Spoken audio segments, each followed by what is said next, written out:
没格局比没钱更可怕。老话说，烙饼再大也大不过烙饼的锅。一个人的成就再大也大不过他的格局。所以决定一个人命运的不是天赋，不是出身，而是格局。一格局越大，心态越好。人家山等于仙，人家谷等于俗。高度不够，看到的都是问题；格局太小，纠缠的都是鸡毛蒜皮。真正有大格局的人，视野广阔，志向高远，从不为小事纠缠。曾国藩评判有功，升任2品大员。按道理，他的官教也应该从蓝的教换成绿的教，以彰显身份。曾国藩觉得没必要，他也不愿张扬，于是没让仆人换。结果他出门的路上，在一个窄巷里遇到一顶绿的轿，绿的轿看对面一个蓝的轿居然不让用，顿时恼了。仆人气势汹汹地冲上去，把曾国藩拖了出来。绿的轿的轿帘也掀开了，那轿中的高官想看看谁那么大胆，敢挡他的道。一看，发现居然是曾国藩。那人连忙滚下轿子，跪倒在曾国藩面前，不断地磕打，连声说：“大人赎罪，大人赎罪。”虽然受了侮辱，曾国藩却没有生气，一把扶起这位官员，安慰他不必把这件事情放在心上，他不会计较。王阳明说：“识志如心痛。”坚守自己的志向，就如同心痛一样，念念之间，一心都专注在痛楚之上，哪里还有时间和精力去说闲话、管闲事呢？真正大格局的人，情绪稳定，心态良好，不纠缠，不计较，一心做自己想做的事。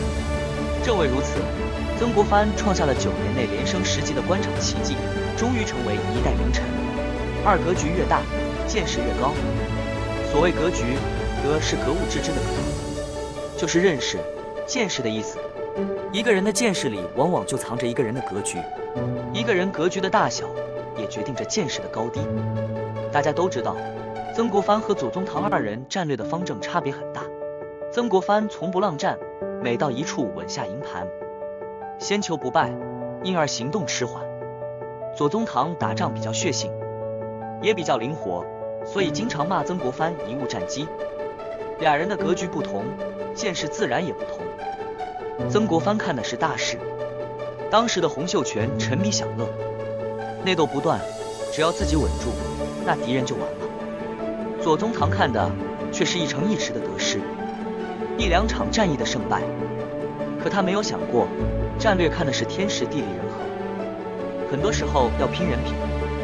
与其依靠浪战去赌一把，不如老老实实稳住营盘，围城困敌，只要不犯错，就是100%的胜利。孟子尽心上中说，孔子登东山而小鲁，登泰山而小天下，唯有登高才能望远。一个人站得足够高，格局足够大，才能高屋建瓴。见识不凡，3格局越大，看得越远。国学大师钱穆老先生有一座古刹，看到一个小沙弥在一棵历经100年风霜的古松旁种一种观赏植物夹竹桃。老先生由此感慨地说，以前僧人种树时已经想到寺院100年以后的愿景，而今小沙弥在这里种花，他的眼光仅仅是想到明年哪。曾国藩说，谋大事拙，守重格局。一个人大事难成，不是才华不够，机遇不到，是因为心中的格局太小。小沙弥种花，仅仅想到明年赏花，而僧人种植松树，则是看到了100年之后的愿景。这就是见识的差别。有的人做事只看眼前的利益，有的人做事却看几10年的发展。下棋的时候，真正的高手都要往后看几步，提前想到对手可能落子的地方，并找到应对的办法。